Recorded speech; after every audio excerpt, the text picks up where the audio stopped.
گزشتہ روز لندن میں افغانستان کے نیشنل سیکیورٹی کے ایڈوائزر حمداللہ محب نے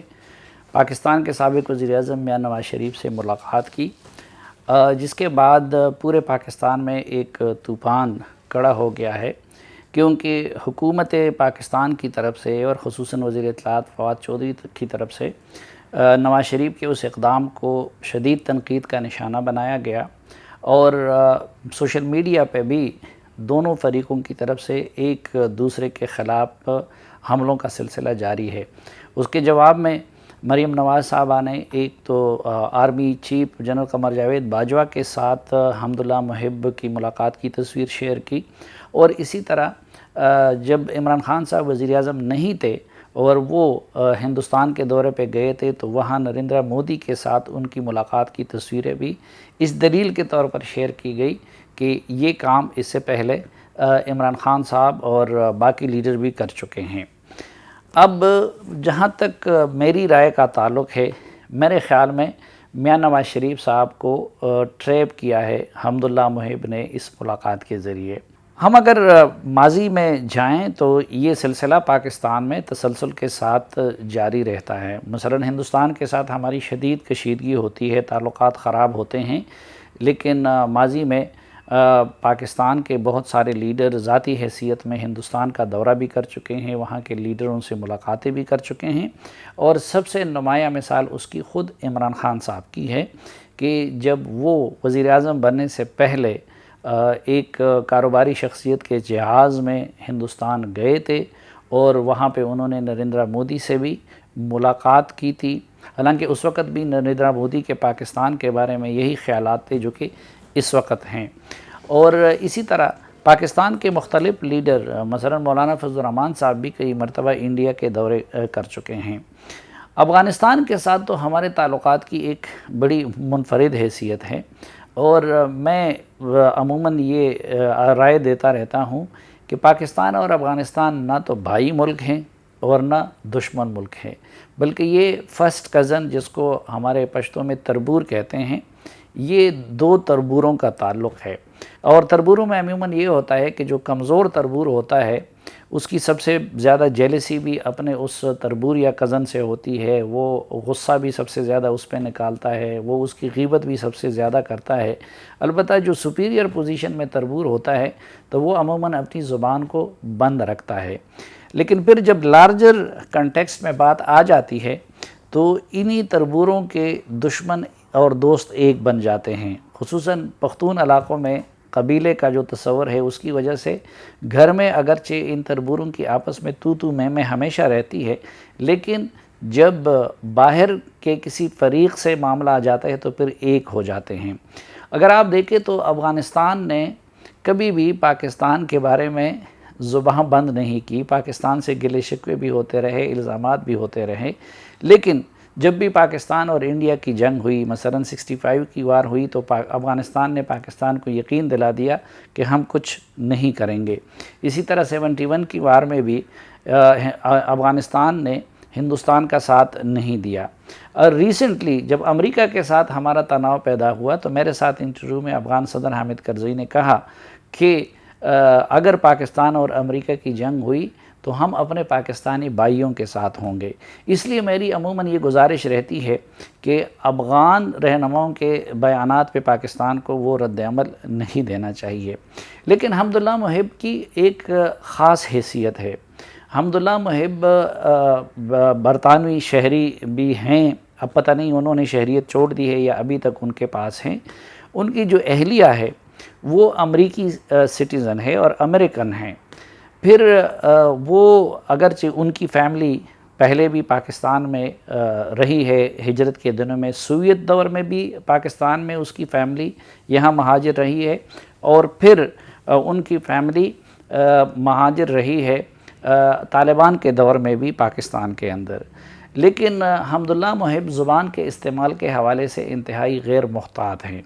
اور صرف پاکستان نہیں بلکہ اس سے پہلے جب 2019 میں غالباً امریکہ میں انہوں نے زلمہ خلیلزاد پہ تنقید کی تھی، جس کے بعد امریکی حکومت نے بھی ان کے بارے میں وہی فیصلہ کیا تھا جو کہ اب پاکستان کی حکومت نے ان کے بارے میں کیا ہے۔ مثلا امریکی حکومت نے بھی ان کے ساتھ کسی قسم کے رابطے پر پابندی لگا دی تھی اور ایک لحاظ سے ان کو پرسونا نان گریٹا قرار دے دیا تھا۔ اب اگر عام افغان رہنما سے ملاقات ہوتی، میاں نواز شریف کی، حامد کرزئی سے وہ ملتے، ایون اشرف غنی سے ملتے، عبداللہ سے ملتے، کسی اور سے ملتے، تو اس پہ میرے خیال میں کسی کو اعتراض نہیں ہونا چاہیے تھا۔ لیکن کچھ عرصہ قبل حمداللہ محب نے پاکستان کے جو قریبی علاقے ہے وہاں کا دورہ کیا، وہاں جلسوں سے خطاب کیا، اور وہاں پہ پاکستان کے بارے میں، مثلا اگر وہ صرف پاکستان کے کسی فرد کے بارے میں اعتراض کرتے، پاکستان کی کسی سیاسی جماعت کے بارے میں کرتے، پاکستان کے کسی ادارے کے بارے میں کرتے،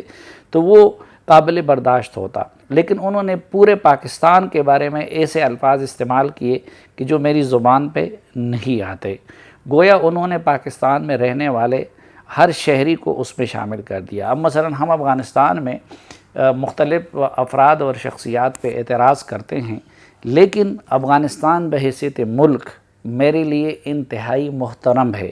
افغانستان کا جھنڈا اور ترانہ میرے لیے انتہائی قابل احترام ہے، اور میں خود طالبان کے اس رویے کو بھی مناسب نہیں سمجھتا کہ وہ اپنا ذاتی جھنڈا تو لہرا دیتے ہیں لیکن افغانستان کے جھنڈے کو نہیں لہراتے۔ میرے خیال میں ہم سب پاکستانیوں کے لیے ہر افغانی بھی قابل احترام ہے، افغانستان بحیثیت ملک بھی قابل احترام ہے، اور افغانستان کا جھنڈا اور ترانہ بھی ہم سب کے لیے قابل احترام ہے۔ اب اگر خدا نخواستہ پاکستان میں کوئی حکومتی عہدیدار اٹھ کے پورے افغانستان کے بارے میں برا بھلا کہہ دے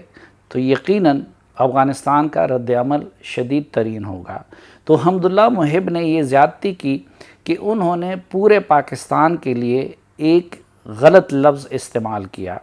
اب انہوں نے یہ نہیں سوچا کہ اس پاکستان میں تو افراسیاب خٹک بھی اس پاکستان کے شہری ہیں، اسی طرح اسفندیار ولی خان بھی اس پاکستان کے شہری ہیں، اسی طرح محمود خان اچکزئی صاحب بھی اس پاکستان کے شہری ہیں، اس پاکستان کے پارلیمنٹ میں بیٹھتے ہیں، اور منظور پشتین اور محسن داوڑ بھی اس پاکستان کے شہری ہیں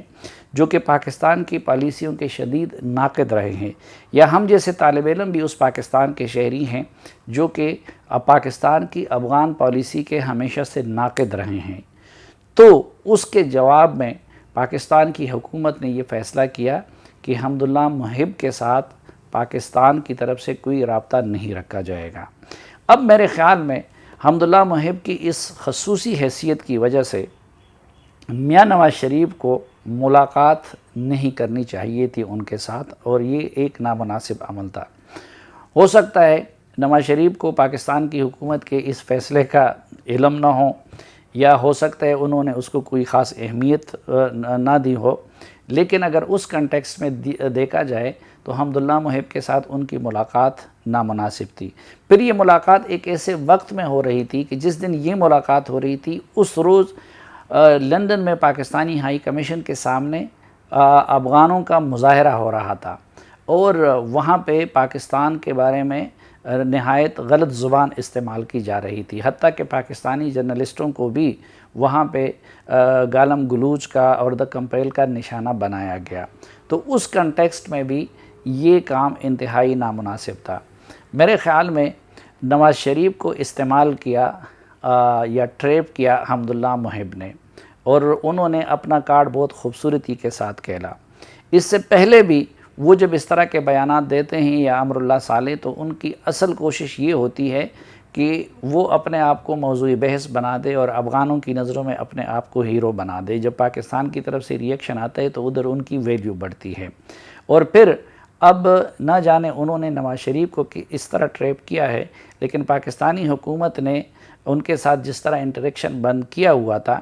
یا خود افغانستان کے اندر جس طرح وہ متنازع ہیں، اس کنٹیکسٹ میں اگر دیکھا جائے تو میرے خیال میں انہوں نے نواز شریف صاحب کو استعمال کر کے ایک بہت بڑا چکھا مارا ہے، اور اپنے آپ کو دوبارہ پاکستان کے اندر موضوع بحث بنا دیا ہے، اور خود جو ان کا مقصد ہے پاکستانی لیڈرشپ میں پھوٹ ڈالنا، تو اس میں بھی وہ کامیاب ہوئے ہیں۔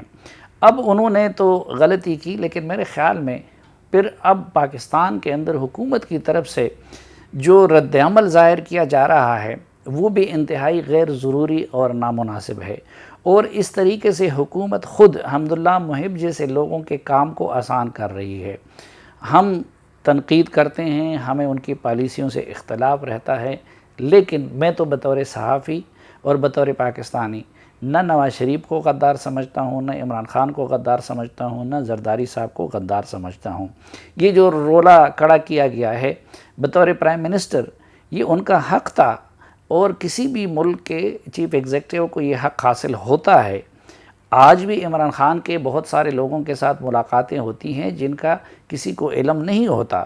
لیکن یہ اس کا مینڈیٹ سمجھا جاتا ہے کہ وہ کسی ملک کے سربراہ دوست ہو یا دشمن ہو، ان کے ساتھ کس طریقے سے تعلق رکھنا چاہتا ہے۔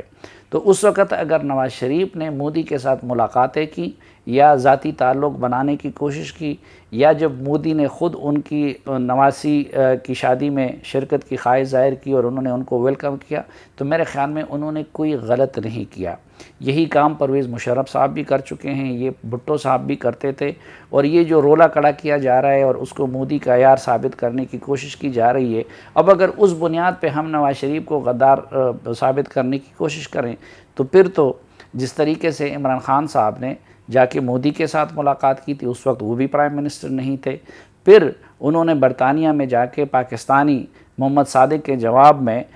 زیک گولڈ سمتھ کے لیے الیکشن کیمپین کی، تو اس طریقے سے تو پھر کوئی نہیں بچے گا۔ اس لیے میں اگرچہ ذاتی طور پر نواز شریف صاحب کے اس اقدام کو نامناسب سمجھتا ہوں، لیکن اس کے جواب میں جو غداری کے فتوے لگائے جا رہے ہیں اور جو طوفان کھڑا کیا جا رہا ہے وہ بھی مناسب نہیں ہے۔ یہ کام ہم آگے اس سلسلے کو بڑھائیں گے تو اس سے خود ان لوگوں کا